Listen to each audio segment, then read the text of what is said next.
is still there. Even if you do it at 20 kilometers per hour, it's still there. The chapatis and everything that you carry, every goodies that you're carrying to the people around that village, you still find them there. So I think we don't have to keep waiting for NTSA to keep updating us or even trying to warn us not to drive too fast. Remember, it's your car, it's your license, it's your insurance that you own. So it's good to be careful. It's good to drive carefully. This is Morning Life. My name is Jeffrey Kimayusomba, JKS, if you feel it long. Right. We'd love to hear from you this morning. I know Jeff is already doing the countdown for us. There's this road that we've been talking about the whole year, the Nairobi-Nakuru highway, and just how, thin it is, and, a lot of cars are struggling really. And I know as we approach the Christmas period, there's going to be very, very heavy traffic.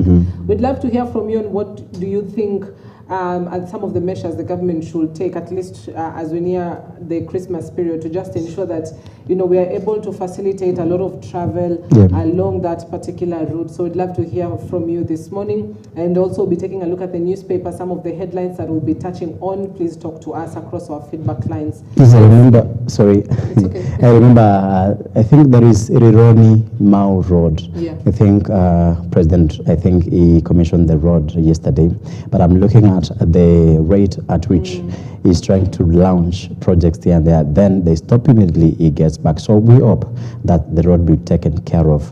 And the reason as to why I'm mentioning the issue of Christmas is that someone yesterday said, the only thing I've saved for Christmas is only my life. Save something for Christmas. And this is how we're beginning the bulletin.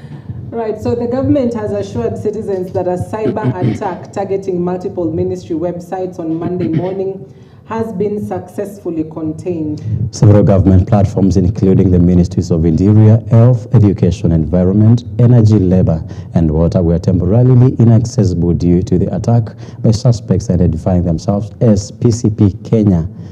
In a statement issued on November 17th, Principal Secretary for the Interior Ministry, Raymond Omolo, said the government promptly activated incident response and recovery procedures, collaborating with relevant stakeholders to restore access and mitigate the impact. They further condemned the hacking attempt, noting that it violated Kenyan law and international conventions, including the Computer Misuse and Cybercrimes Act, the Kenya Information and Communications Act, and the Data Protection Act. During the attack, affected websites displayed messages such as access denied by PCP, or we will rise again, or white power worldwide, and 1488 Hail Hitler.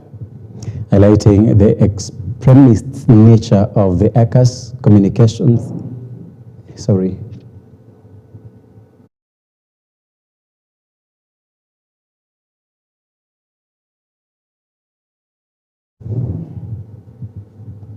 I mean, with hacking, if you look at just some of the trends globally, normally when a system such as a government system is hacked and such messages are displayed, normally it's a target group and it's always a target message for the government.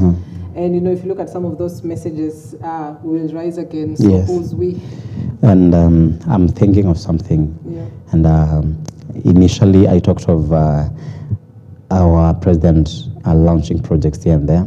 And I always give an example that applies and that works very well. You're a parent and you never serve the rights to your children, even if they insist, even if they demand, they command you to do the same, you never do the same. So I think there is a time, not even there is a time, I think if you have to pay something to the government, I think we are just using the same pay bill number. So I think maybe because it's like we are so pressed into doing some things and maybe we are not served back well. I think that is a way you can maybe hack systems so that you can benefit yourself.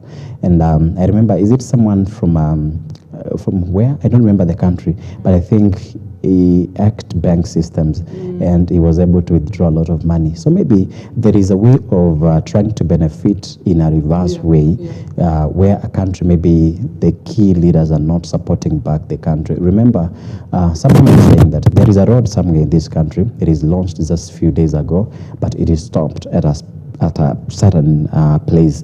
Now, these people are saying, these are our taxes. We don't have to be loved politically so that this development comes into our area. Suppose We give a number of people that we have in this constituency, then we are told, give out 2,000 that you pay for taxes. It accounts, or even it amounts to the cost that can take you to cover or even to tarmac such a road.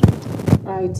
We'll be looking to see the feedback and just whether there will be any investigations and if any, I'd say, quote-unquote, perpetrators will be arrested with regards to that. Yeah. Now, the nationwide recruitment exercise for police has attracted thousands of applicants, highlighting the strong interest among Kenyans to join the National Police Service. Reports from various recruitment centers indicate that while large numbers of aspirants turned up, a significant portion of applicants were disqualified due to failing to meet the required grade and height criteria.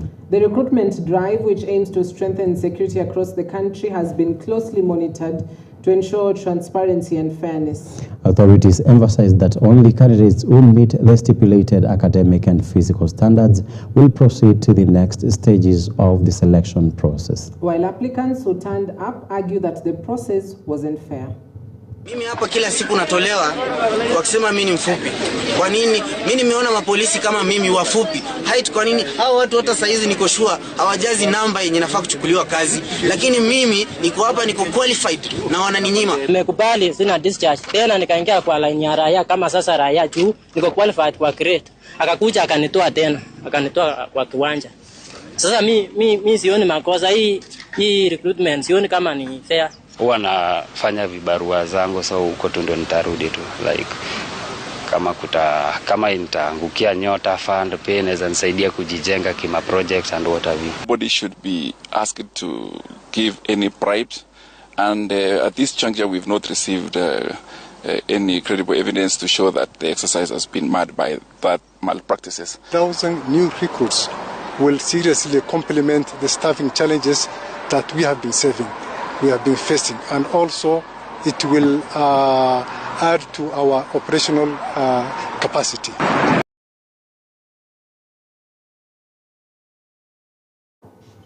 You know, all over the years we've had complaints about these physical standards that have been set, and if you listen to the stories from some of the netizens, you'd laugh on why they were turned down from joining the police service. Now, sometimes we are Kenyans, and one of the things that we do as media people and journalists is calling out wrong, and what we feel is a misfit in the society, something that we need to call out. Sometimes you may find yourself in a workplace whereby you don't fit, and last time I think we mentioned of that, whereby you just forced by maybe your money to get a certain position, then you never deliver back. Sometimes I go and I'm looking at some police officers and I look at, now during the recruitment process, you're looking at the qualifications that they are required to have. But now, if you're just working to say, yeah, this is already an approved police officer, but looking at the things that were stipulated for them to qualify, you don't get any.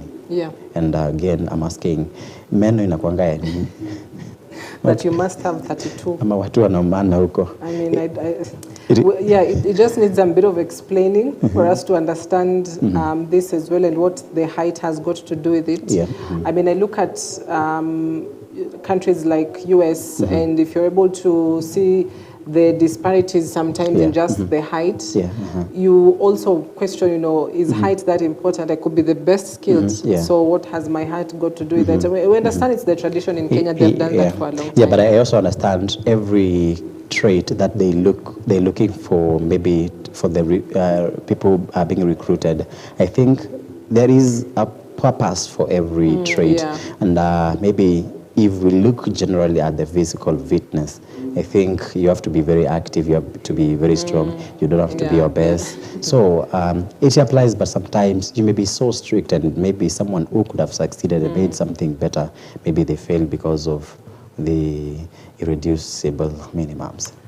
All right, now the Inspector General of Police, Douglas Kanja, has announced that the ongoing nationwide recruitment of 10,000 police constables is part of efforts to boost national security ahead of the 2027 general elections. Speaking during an impromptu visit to the William the William Olen Kenyatta Stadium in Narok Town, Kanja said the exercise will ensure the country has adequate security personnel as early preparations are crucial in mitigating potential insecurity threats during the election period. He expressed satisfaction with the progress of the recruitment, assuring residents that the process is being conducted transparently and that only the most qualified candidates will be selected to join the service. The recruitment drive had earlier been halted by the Employment and Labor Relations Court following a petition challenging whether the mandate to recruit officers lies with the National Police Service (NPS) or the National Police Service Commission (NPSC). The IG noted that the exercise, now back on track, is taking place in 427 centers across the country and was scheduled to run from 8 to 5 p.m. Say this, this the exercise kicked off early this morning, starting from 8. As I had, remember I said this the other day. I was in Kiamariga, somewhere in Nyeri, where I had gone to visit a police station that got burned down some times back, and I did say that we want a clean exercise, an exercise to start from 8 in the morning and end at 5 in the evening. Throughout all the 427 recruitment centers. Yeah. So far, the reports that I've gotten from throughout the country, throughout all the recruitment centers, is that we are doing very well, and we are headed in the direction that, as I indicated, that we want to get the best from Kenya. Yeah. As the next crop of officers to come and continue the transformation journey of the service. Yeah. So, and as I've said, these young men and women, they're not only coming in as new recruits. We are also getting reformist officers, yeah, so that they can be able we can be able to continue the reform agenda of the service, yeah. Yeah. So that's the reason why, at the end of the day, by 5, we should be having the 10,000 police officers with us, and then from there, the next phase is the training phase. Yeah, they will be there for the next 9 months, and we are set on our trajectory, because we're also looking beyond recruitment. We're also looking at the 2027, when you have the general elections. These are the officers who will be on deployment to ensure that we have the right environment to allow the people of Kenya exercise their civic duty. Then, and many others, to ensure that our country remains safe and secure all through. Thank you very much. Maybe what is your message? My message to the youth is that we need a society that is upright. Yeah, and it is in them that even the public service, we get these officers, the officers of the public service are gotten from our youth. So my message to the youth is that even when they are schooling, when they are going various, training programs, it's also important for them to also focus into the future and avoid some of the unnecessary areas of conflict that can actually put them into unnecessary frictions, later in their life. Yeah, that's my message. To the corridors of court, the much-anticipated trial over the murder of Albert Ojwang is scheduled to commence on January 12, 2026. The prosecution, led by Jason Makori, Deputy Director, and the Office of the Director of Public Prosecutions, revealed that the case will feature 6 witnesses under the Witness Protection Program, alongside extensive CCTV evidence totaling to 16 terabytes among the accused in the former officer commanding Station OCS of Central Police Station, Samson Talam, along with several other officers. The trial is set to resume on December 15th for further presentation of evidence before the January hearing. One, I could request the Chief Justice for permission when others are on recess in January, I take off in this case. But your dates available is 8th of February to 12th February. So I've given you that first option. 8th of February. Sorry, so it will be 9th to 12th. So those are the only available dates. All right, so it's 7:30. We'd love to take a quick break. When we come back, we'll be talking about the newspapers. And just before we go, we're just mentioning behind the scenes about how long the justice system takes effect in Kenya. You find that cases, take a while for it to be closed, and for Albert Ojwang and the family, this is something that they need to also prepare for. Yeah, sure.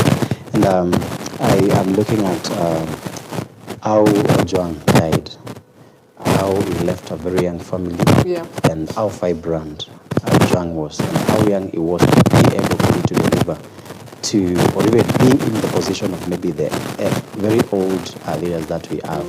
And how he died, no one is taking care of the same. We're looking at how the funeral budget was funded and sponsored by a lot of people with a lot of money. Maybe in a way to blindfold the family, to blunt every member of the society so that they forget all these things. Then when we move to the corridors of court where justice should be served as soon as possible, and maybe for such, we may try to quote maybe marginalized part of a person whereby this person is not too rich. And you just thronged into a lot of money whereby you just forget what happened. Because I want you to remember how his father was very sad for that happening. But later, after he was handed over some kind of money, then the money I think was hacked and was retrieved back. It was I think 2 million Kenyan shillings. So this money is maybe done to make sure that you just forget that happened. And it's so hard for you to forget a son, to forget your baby. So then we go to the corridors of court. I'm wondering, the first times of the happenings, you find that everybody knows about all these cases, but it's like they bury these cases every day. They bury. It's like they throw some bits of soil every day, so that maybe after 6 or 1 year, it's all forgotten. It is revived maybe after 2 years. So how do you track the proceedings? Right, and I hope the family will be able to just prepare for that mentally, because we've seen with just the critical aspect of this case may take a while. So we'd love to take a quick break at that point. When we come back, we'll be coming back with a newspaper review to just take a look at what is making headlines on the pages this morning. Stay with us, don't go too far.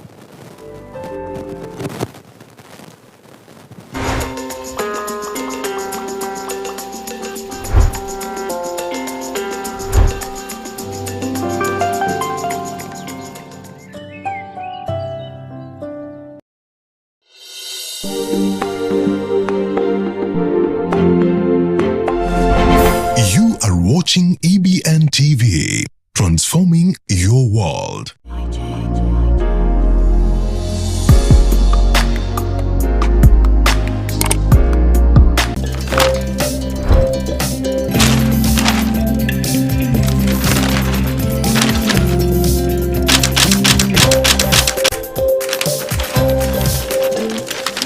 Good morning and welcome back to the Morning Live. We have the newspaper review this morning. We have the Daily Nation and we have the Standard, the Kenya's bold newspaper. We're starting off with something I hope, like all of us, I've got experience of traveling through matatus everywhere. Because even if you've got your personal car, sometimes you love to use a matatu. And a lot of people will want to know what you need to have, what you require to have to make sure that you can operate a matatu business here in this country. Because this is something that is covered on the top page of the Standard newspaper, whereby we're looking at something, they're calling it a protection fee, and we shall be telling you what it means. But before we get to the Standard, I want just to give a brief of what you need to have to operate a matatu business in this country. And to operate a matatu business in Kenya, you need a vehicle, a circle registration, and to comply with the legal requirements, including National Transport and Safety Authority and TSA permits. The key requirements include registering a business name, having a KRA PIN, and securing a PSV and a road service license. You'll also need to hire a driver and conductor and ensure the vehicle has a valid comprehensive insurance certificate. Also, I've got the legal and administrative requirements, business registration, register a business name and obtain KRA PIN as outlined by the key business registration services. This is BRS. We have SACCO membership, whereby you have to join a registered Matatu SACCO, which is mandatory and acts as an organized body for Matatus operating on a specific route. We have permits and licenses, secure public service vehicle PSV license, and a road service license, RSL, from NTSA Insurance. Obtain a comprehensive insurance certificate for the vehicle. We have the issue of ID and photos. You will need a copy of your ID or passport and passport-sized photos for registration. We also have bank statement. A bank statement for the past 6 months may be required, particularly for financing options maybe. We have vehicle and operational requirements. Vehicle is acquire a public service vehicle, PSV. You can buy a new or used matatu. Oh, that is something that you just have to know yourself. We also have the body branding, maybe to fit the features of a certain SACCO. And since the reason as to why I've tried to highlight, or even we're highlighting what you need to have to operate as matatu, or to operate a matatu business here in this country.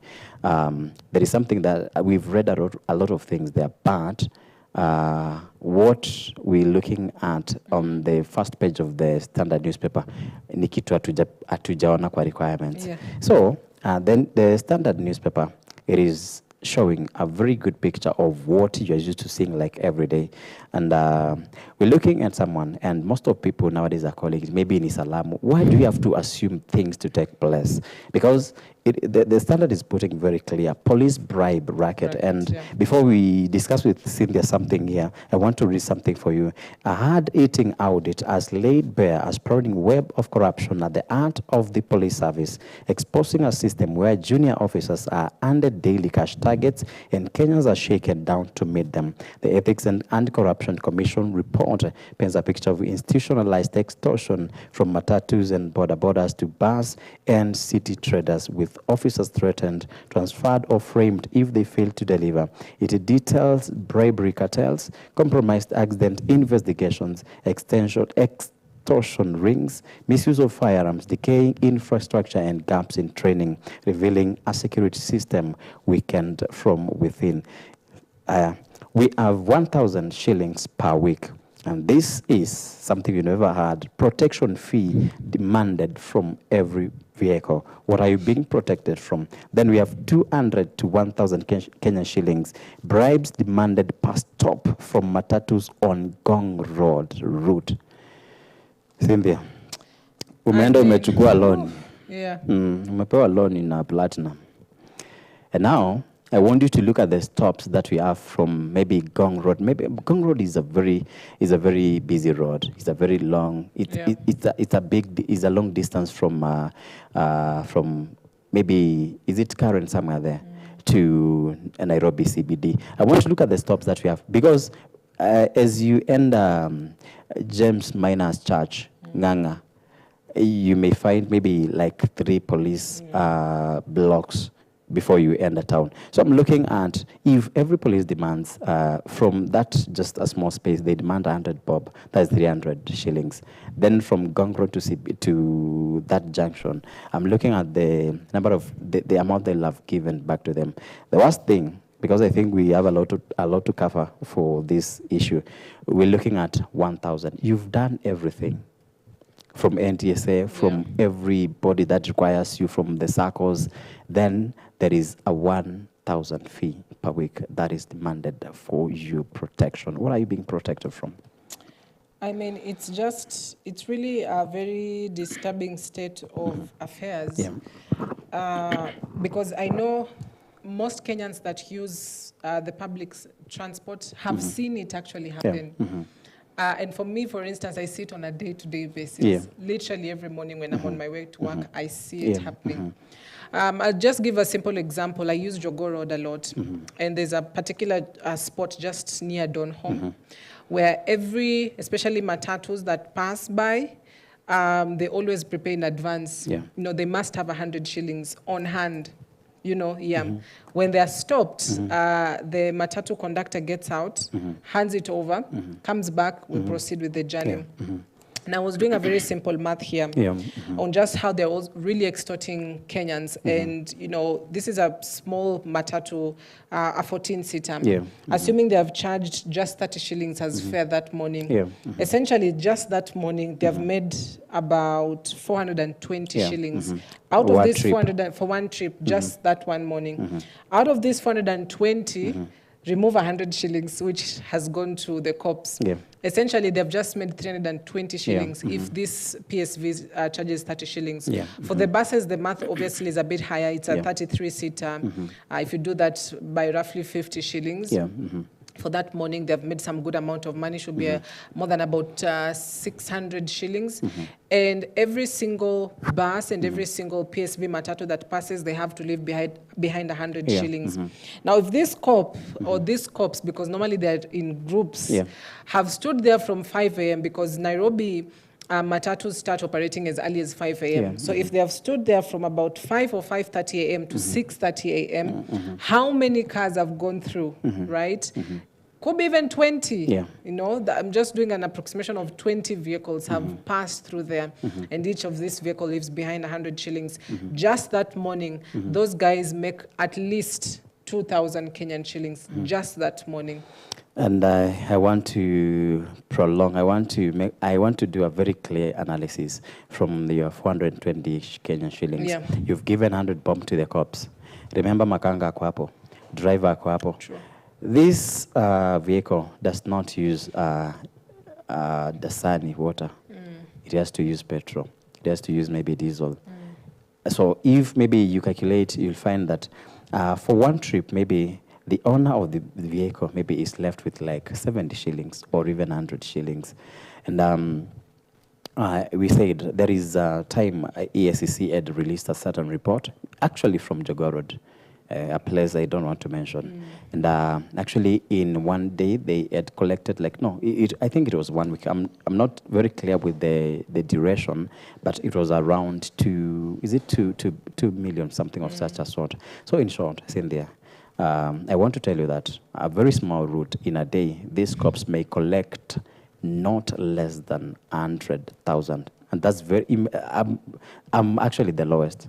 Because now we're looking here whereby, number one, there is a certain guy, a police officer, who wanted to see whether I have the right documents for my car. And now I wondered, how could you stop me to check whether my insurance is valid, to check whether my license is good? You have the system to check this. And now, there is a reason. It was like, it was a cover-up. He just wanted to stop me to make sure that I don't see what's happening. And I told the guy, what you're doing, I just saw it from very far. Now, what we did, he took a 50 shillings from a matatu, ferrying from a place I don't want to mention. Now, when I asked the guy, the police officer, because sometimes, Cynthia, we have to call out every mistake and every wrong that is happening. I stopped the car. Where he stopped me, I just stopped the car there. Then I had to put on hazards to make sure that someone does not pad or just not knock the car from behind. Then I alighted. I asked the guy, is the insurance valid for this car? The police officer said, yes. We went there. It was expired 3 months ago. And it's a squeaky matatu ferrying 14 people plus. Zinawekwa Zambaza. Unaongeza tumbao huku. Yani, I'm asking, manufacturer who made this car, it was made with a capacity of 14 people plus the driver. Why is that you have to force other like 3 people in between there? And the police is passing through police checks, and the insurance is expired some good times ago. It is very squeaky. Hata ingine mlango ilitoka ikaanguka. Ingine iliachilia break mahali fulani ikavunja rafiki yangu mguu. And this is because of bravery, Cynthia. Yeah, so, I mean, they're endangering the lives of Kenyans when they operate that way. But at the same time, you know, you've mentioned the 50 shillings, which I've remembered. There's a reason why the PSVs are normally giving 100 shillings. Because if you give 50 shillings, those same police officers are going to impound you tomorrow and punish you for it. Because you've given them less than what they had expected. Now, there is another implication that we've not noted, that every time there is this thing they are calling maybe the 1,000. That may be their own arrangements. We don't have to care. But what they have to give, maybe 200 or even the 50 bob or 100 every day. Number one thing I've always been noting when you walk through like every road, every main road in town, you find a lot of snarl up. Maybe in the morning, the very busiest hours of the day, in the morning, in the evening, you find a lot of matatus overlapping, and police are just standing so carelessly. Because number one, these people are very sure that what we wanted to collect today, it is already in our pockets. We don't have to care. Drive as you wish, knock yourselves as you wish. A place that I also don't want to mention, because actually, every person who is used by police to collect money for them, because the police officers, very few of them collect these 50 shillings for themselves. They've people who are just there, border guys and other people are just put into certain positions to collect this money for them. Then, actually, I saw someone who collects money for the police is manning a road. I stood and asked, suppose you're knocked here. Suppose we want to know you. Suppose we want to file a case for you. Who do you say you are in this country? Yes, we know you're a person, you're a citizen in this country, but you're purporting to be a police officer. It's not your profession. It's not your profession, and you're knocked here. So you find some of the roads, like Jogo Road, and other road, like maybe when you're coming from town and you're going through Shaurimoyo, Bahati, a lot of overlapping there. Why? In the morning, I gave you a gate pass. This is to mean in the busy times of the day, I'm not allowed to use the right way to drive. I can just overlap and drive anywhere. It is causing, and there is a story I covered somewhere, and a lot of old ladies, because the road was being repaired, but there was a lot of trenches, very risky trenches on the road. A lot of old women testified that when matatu is coming, actually they drive very close to the cliff, in a point that you have to jump, and it's a 2-meter deep cliff. So it is endangering this life. And before we quit, because I think we have a lot of story for this, before I finish something, I think we'll just be transitioning to the Daily Nation. Someone may be asking, when you look at a picture like this one, pinned on the first page of the Standard, someone will ask, wewe unaulizana na hii pesa ni yako. You're wondering, is this not our tax? Then you're leaving the matatu at a very deplorable state. It is varying 14 lives. Suppose it causes an accident because of 50 shillings. Sometimes we carry cases for ourselves. And I want to mention someone.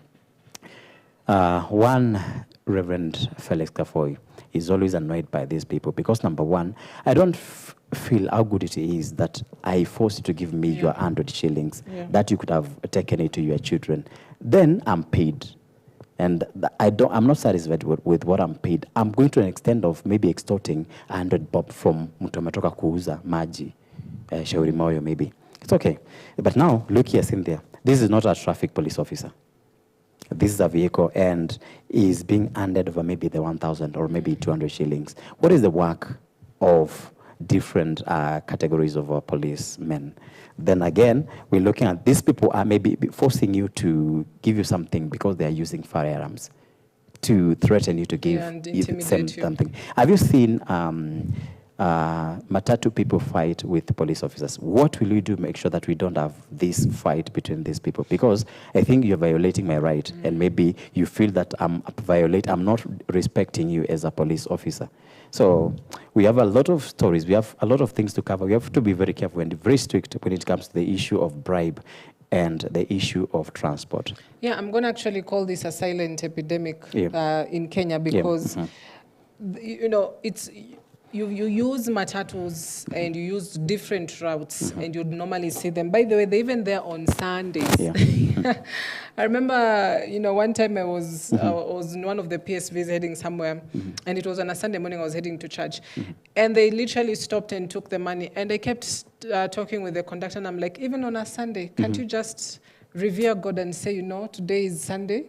It's God's day. Let me stay away from the roads and from taking bribes. These people don't fear cousins. That's a very bad thing. One thing I can appeal to the government is that let these people be paid good amount of money. Because I know it's a channel. It's a very long channel. But I would like this junior staff maybe be paid a good amount of money so that, because this money lost is our money. True. And one thing that annoys me before we get out of this, actually this is the worst thing that annoys me everywhere, every time I'm on the road, because I'm looking at someone taking advantage of the other. Matatu yako ulinunua maybe 20 years ago, it has depreciated maybe to, you can't sell this matatu at the rate, you can't sell it at 400,000 Kenyan shillings, and someone is taking advantage of that. Then this police, they come to the front side of the driver to see if everything is very right, if the insurance is right, if the license is right. But you wonder, they don't read anything. Just go look at any, looking at or even trying to inspect, and go and ask, when is that insurance expiring? Hey, they don't know. And they were there just 2 minutes ago. Yeah, I mean, this is just a sad state of affairs. And, you know, often more than not, you will find police officers try to defend this and say, you know, it is not happening. And if you've seen it happen, then come and report. I will come and report, yes, but, you know, will there be action taken No action against taken these because people? it's maybe orders from some place we don't know. Now that I'm trying to come into your daily nation, and we read something from the hackers. Someone is saying that we will rise again. When will we rise if corruption is taking place everywhere? Hata ukinunua mahindi ni kama unataka kuongana ndo uziwe mahindi. This is very pathetic and dangerous for this country. Sure. Yeah. All right, let's move away from that headline on the Standard and talk about the headline on the Daily Nation, Hackers Paradise. Now, several attacks later, audit reports from the Auditor General are gathering dust on the shelves of many state corner offices after they flagged issues that needed to have been taken care of. Now, cyber criminals yesterday, which was Monday, made several government websites, including State House, inaccessible and defaced pages by altering their visual appearance and content in yet another major security breach, coming amid repeated warnings by the Auditor General about system weaknesses. The attack exposes the state's laxity and puts the data of millions of Kenyans at risk. Now, there's a reason why this is quite important for you to know, because the government literally knows you a lot in very many aspects than you may think. They know where you come from, they know where you are born, they know whether you have a family, whether you do not have a family, are you married, are you not married, you know, your bank data. You know, there are just so many details which you've shared with the government, and mostly when you know you're applying for passports, you're applying for birth certificates, you're applying for, you know, bank accounts. You know, there's so many ways to which you've shared your data. You know, when you're talking about the health insurance, they've inquired, are you married, are you single, do you have kids, do you not have children? So you can imagine so many ways how you've shared your data with the government. And this data, it is a mandatory that they have to keep your data safe. But when they don't do that, then it risks exposing your data to people who may not have good intentions. And that is a situation that, you know, the country was in yesterday when hackers managed to, you know, interfere with some of the systems, including State House in itself, the Labor Ministry as well. There are quite a number of systems. Just trying to find what systems those were, which were hacked by a group which the government, the PS for Interior says is called PCP at Kenya. But the main point behind this is the fact that the Auditor General has often more than not told the government your systems are not safe. You need to find a way to keep your systems safe, and they have not done that. Now, for instance, in 2016, hackers strike Kerry, allegedly leading to the loss of 4 billion shillings. In 2022, an attempted hacking of KLPLC's prepaid systems led to delays in token purchases. In 2023, the Kenya Airport Authority confirms that a group identified as Medusa breached its systems but failed to steal any sensitive data. In 2023, an anonymous Sudan claims responsibility for distributed denial of service attack on the websites of e-citizen, public hospitals, and universities. In 2023, a second attack claimed by anonymous Sudan paralyzes websites of several ministries and departments. So essentially, the Auditor General has been flagging issues within the ICT infrastructure of the systems within the government and says you need to keep them safe, but the government does not do that. In 2023 and 2024, for instance, Vihiga, Homa Bay, Kitui, Laikipia, Tana River, Kirinyaga County Assemblies were warned of absence of approved ICT policies and strategic plans, which made their systems quite vulnerable to attacks. And when the Auditor General keeps issuing these red flags, I mean, a hacker would sit and think, if the system is not safe, let me just try and see how vulnerable it is. And that's where we find ourselves in a situation where you're not able to access services online. Now, the reason this is quite critical is because it can delay a lot of things and quite expensive for the government. For instance, when the Kenya Airports Authority, for example, is hacked, right? This means there are some people who've been able to purchase tickets online. Now, the systems at the airport are online. So it's going to delay, and we're going to have traffic of airplanes which are failing to kick off because the system has been hacked. Talk about e-citizens. How many businesses, how many people transact on e-citizen on a day-to-day basis? If that is hacked, then things stall. So it has got a ripple effect. You may think, oh, it's just the government, but it has got a ripple effect. You're going to have, you're going to experience a delay of receiving a particular service, could be even buying data, or you're not even able to pay something, a bill or a service online because of just the ripple effect of hacking. Cindy, I'm looking at the issue where Auditor General trying to caution these people that they don't have the right policy taking care of all their systems. And as you said, someone will take advantage of something, because I said, number one, if you have to take advantage of something, or even if you have to act murder sometimes, it's because maybe you are denied, maybe you're denied your right, maybe, or even you are denied the right of expression, or even right of acting, maybe. And now here, maybe we are not supplied with what we want, and maybe someone sitting somewhere, because people are well late or are well advanced in technology. Someone will just sit down and think that, yes, I've been in school for the longest time possible. I have my degree, I have my diploma for maybe a certain course, but I'm not being employed in this government. So what I'll do, I'll think of, because I'm idle, I'll think of doing something that will shake the nation. And one thing I'll start with the state, I'll start with the government services and systems. So you hack e-citizen, you hack KRA, and you get to access all our money that we give for the KRA. The revenue that we deposit for KRA, it is gone. Like what happened in 2016, that was a very big loss of 4 million Kenyan shillings. 4 billion, a very big loss. Then you talked of maybe purchasing data, purchasing... using digital money. And electricity tokens. You stay there, you're not able to buy tokens for maybe a whole day. So it's a very big loss to this country. So I'm looking at a place where maybe we need to arm the game and protect the systems very well. And again, if there is a communication that we have to pass as a country and we need to be served in a certain way, if there is a complaint that has been for the longest time possible, I think sometimes you keep on saying, serikali saidia. I think it is the right time now they have to wake up and know this is a weak point and we have to just curb it. And other than doing things that do not benefit this country, we need to listen to what these people say. So that, because I'm thinking of maybe this person who is masked here. This may be a very young person. Suppose he was given the right opportunity maybe to work for the government, he could have served and delivered very well. And so successfully. It reminds me of a case just, I believe, a few days ago where there was one gentleman who was accused of hacking systems, which led to the loss of millions of money. And he said, he should be given an opportunity to serve in government because he's pretty good. And he said that actually in court. So, we'll be just hoping that the government is able to take a keen notice of the audit reports. And we've got a tendency in Kenya of perhaps just ignoring the Auditor General when she's flagging of things that are of quite an importance. So that is something that we'll be looking forward to. Now, one final thing I wanted us to talk about before we can close the show is on the by-election that is to come in various parts of the country. Kindiki versus Gachagua, the battle of the deputies in do-or-die poll contest. And that is a story that is on page 10 of the Daily Nation this morning.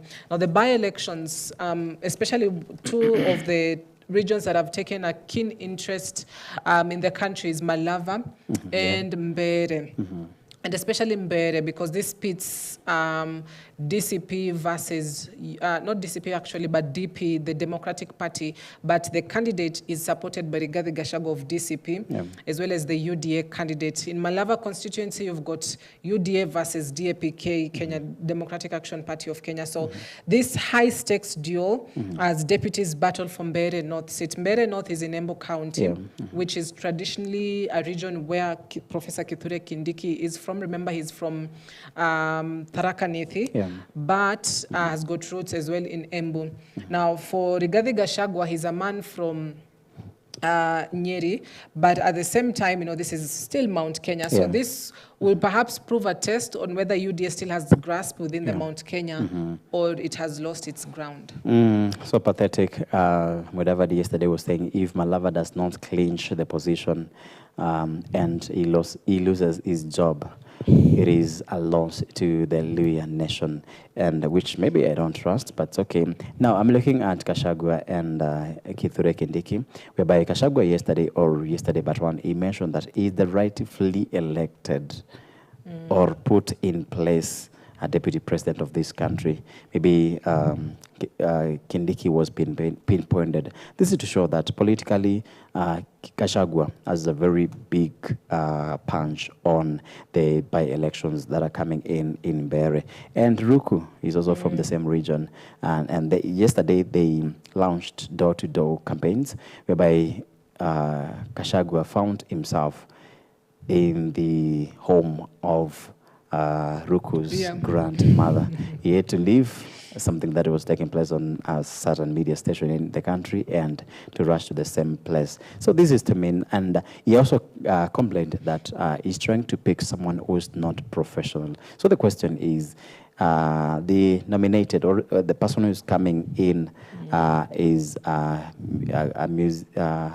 we call him secular musician from Mbere North, is Karis, and a lot of people should have known Karis. So maybe someone was asking, does it mean that singers or musicians are not professionals? So that was the complaints or the allegations from, or statements from Ruku. Yeah, and this, you know, it's not just about the two parties, really. It's also about the manner of campaigns. Because, you know, the leaders have launched door-to-door campaigns, all competing for votes as tension mounts in the area. At this point, it's a question on who will be the greatest grounds or grassroots mobilizer. Because, you know, the politics of Mount Kenya are just a bit different, and we've had conversations more often than not here with leaders from the region on just, for Mount Kenya and like other regions, they're the ones that choose the people, and once they choose you, they will stick by you no matter what. And so, you know, we've seen the very popular Gachagua strategy of door-to-door and having tea and, you know, just doing what you don't expect a lot of leaders would do. For instance, my member of parliament rarely goes, you know, door to door, sits and have, you know, tea with people. But that is a strategy that Gachagua used, I remember, as well in 2022.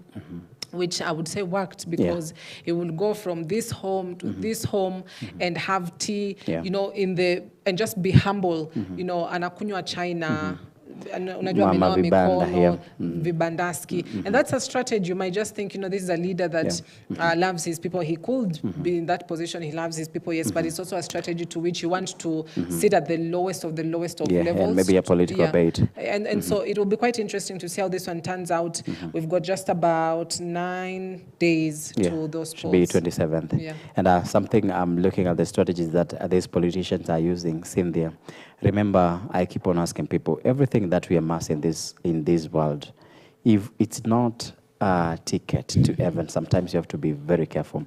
If you're just lowering yourself to yourself to a point of going to the grassroots and managing to eat mandazis and the local tea, ile ya mabati, with local village people, I think it is well that every time you keep on going on the same routine. If you are elected and posted in a certain position, you have to remind yourself that after 1 year, I have to visit people from a certain region. Yes, we understand that you're given an official campaigning period by the government that you have to campaign. You may be free, but when you come to work, you may claim that you're busy. You're not so busy. You're there because of people who elected you and posted you in that power. So I think you have to remember every time you have to go back to certain people. If you're not going back, make sure that you send a representative to that place, because we'll treat you bad if maybe you used us to give you votes and to maybe raise you into power, then you leave us at the state that you left us at. Because I'm thinking, Cynthia, if I have to visit 10 homes today, I won't take tea in every home,